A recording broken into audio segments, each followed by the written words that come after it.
सरकारी स्कूल भवन की छत गिर गई और इस हादसे में 4 स्कूली बच्चों की मौत हो गई। करीब 30 से ज्यादा बच्चे घायल हुए हैं। कई घायल छात्रों को झालावाड़ रेफर कर दिया गया है। कई स्कूली छात्र मलबे में दबे हुए हैं। कई बच्चों को अस्पताल में भर्ती कराया गया है। ग्रामीणों द्वारा मलबे को हटाने के प्रयास किए जा रहे हैं। पुलिस और प्रशासनिक अमला मौके पर मौजूद है। मनोहर थाना क्षेत्र के पीपलोदी गांव के सरकारी स्कूल का ये पूरा मामला। ये बड़ी खबर और तस्वीरें आपकी टीवी स्क्रीन पर। सुबह ये हादसा हुआ। बच्चे स्कूल आए थे पढ़ाई करने के लिए, भविष्य संवारने के लिए, आंखों में कई सपने लिए इनके माँ बाप ने इन्हें स्कूल भेजा था। नहीं पता था कि ये हादसा उनके बच्चों की जिंदगी पर भारी पड़ जाएगा। नहीं पता था कि जिन बच्चों को तैयार करके अपने हाथों से उन्होंने स्कूल भेजा, वो बच्चे अब कभी वापस लौट कर नहीं आएंगे। नहीं पता था कि उन बच्चों की देखरेख के लिए अब उन्हें अस्पताल जाना पड़ेगा। उन बच्चों को इस अवस्था में देखना पड़ेगा। उन बच्चों से अब वो कभी नहीं मिल पाएंगे। 4 छात्रों की मौत हो चुकी है। सुबह जब हमने बात की थी 2 छात्रों की मौत हुई थी, लेकिन ये आंकड़ा लगातार बढ़ता जा रहा है।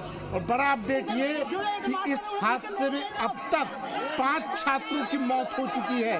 कई छात्र अब भी गंभीर घायल हैं। कई छात्र अब भी इस मलबे के नीचे दबे हुए हैं, जिन्हें निकालने के लिए हर जतन, हर प्रयत्न किया जा रहा है। मेरे सहयोगी महेश परिहार हमारे साथ जुड़ गए हैं झालावाड़ से। मौके से हर एक तस्वीर को अपने शब्दों के जरिए बयां कर रहे हैं। महेश बताएंगे कि क्या कुछ अपडेट है और हर एक तस्वीर आप तक पहुंचा रहे हैं।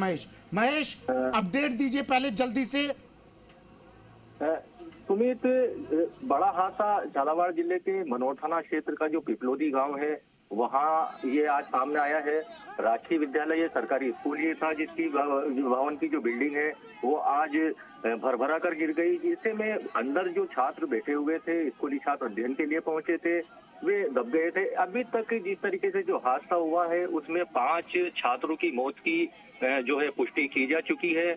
और हालांकि जो मृतकों की जो इसमें संख्या है वो और यहाँ पर बढ़ती हुई दिखाई दे रही है, लेकिन अभी तक 5 मौत की यहाँ पर पुष्टि हुई है। तो वहीं 20 से अधिक जो है छात्रों को झालावाड़ के लिए रेफर किया गया है। इस समय झालावाड़ जिला अस्पताल में पूरा प्रशासनिक अमला मौजूद है। चिकित्सा टीमें जो यहाँ पर पूरे अलर्ट मोड पर यहाँ पर खड़ी हुई है। हालांकि एम्बुलेंस अभी यहाँ तक पहुंची नहीं है, क्योंकि 100 किलोमीटर के बीच का ये लंबा फासला है।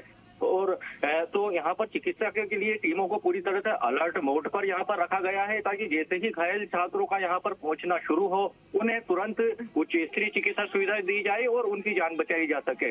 लेकिन कहीं न कहीं एक जो जिस तरीके से ये हादसा सामने आया है, एक इसमें बड़ी लापरवाही भी सामने इसी तरीके से आ रही है, क्योंकि ग्रामीणों ने यहाँ पर सीधा आरोप लगाया है कि स्कूल की भवन जर्जर हालत में था, लेकिन उसकी मरम्मत नहीं की गई। ऐसे में भारी बारिश के कारण जो है वो भवन गिर गया। जी, विधायक साहब मौके पर मौजूद होंगे?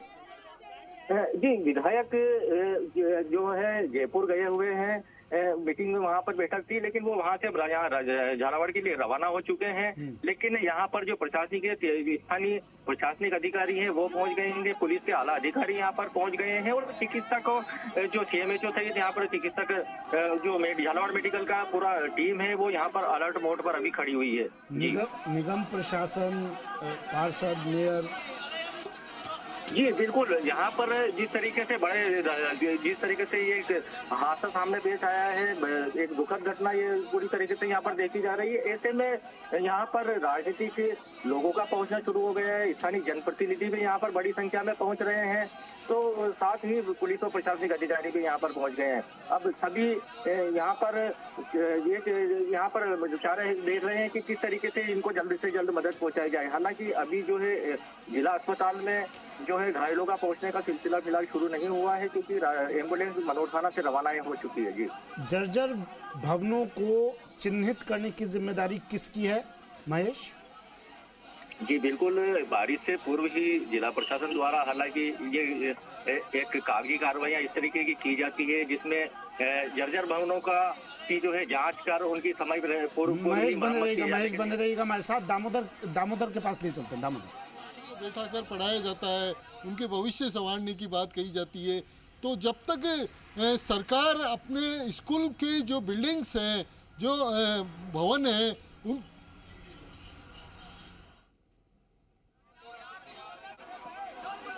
ये तस्वीरें आपको दिखा रहे हैं। हादसे में कई स्कूली छात्र दबे हुए हैं। महेश और दामोदर मेरे सहयोगी झालावाड़ से हमारे साथ जुड़े हुए हैं, एक एक कर तमाम अपडेट आप तक पहुंचा रहे हैं। जानने की कोशिश करेंगे कि आखिर जिम्मेदारी किसकी है। महेश, मेरा सवाल ये था आपसे कि जर्जर भवनों को चिन्हित करने की जिम्मेदारी किसकी, और जिसकी जिम्मेदारी, क्या वो लोग मौके पर मौजूद हैं? जी बिल्कुल, देखिए जिले के आला अधिकारी है जो है उनके द्वारा समय समय पर इस तरीके की कहा भी जाता है कि जो विद्यालय भवन है बारिश से पूर्व उनका आकलन किया जाए, कहीं मरम्मत की आवश्यकता है तो समय पूर्व उनकी मरम्मत कर दी जाए। लेकिन ये सब चीजें एक खानापूर्ति के तौर पर ही रह जाती है और जो लापरवाह अधिकारी है वो इस ओर ध्यान नहीं देते। निश्चित रूप से इसमें स्कूल प्रबंधन की एक बड़ी जिम्मेदारी थी कि यदि भवन जर्जर हालत में था तो उसकी मरम्मत पूर्व में ही करवाई जानी थी, क्योंकि अभी तक जिस तरीके से ग्रामीणों का कहना है उन्होंने भी भवन की खस्ता हालत के बारे में ही शिकायत यहाँ पर की है। तो निश्चित रूप से स्कूल प्रबंधन की यहाँ पर बड़ी लापरवाही है जिसके कारण ये हादसा सामने पेश आया है। हालांकि सारी चीजें जांच में सामने आएगी कि इसके पीछे क्या कारण रहे। हालांकि जिस तरीके से यहाँ पर लगातार बारिश हो रही थी, ऐसे में जो जर्जर भवन है वो ऐसे भी हादसों का कारण यहाँ पर लगातार बने हुए हैं। तो इसी दरमियान ये सामने हादसा पेश आया है। पार्षद और मेयर भी होंगे ना महेश? जी बिल्कुल, यहाँ पर स्थानीय जनप्रतिनिधिगण पहुंच गए हैं सारे, क्योंकि सभी की अभी प्राथमिकता ये है कि जैसे ही यहाँ पर घायलों का पहुंचना शुरू होगा। महेश रोक रहा हूँ। जवाहर सिंह बेढ़म साहब, गृह राज्य मंत्री हमारे साथ फोन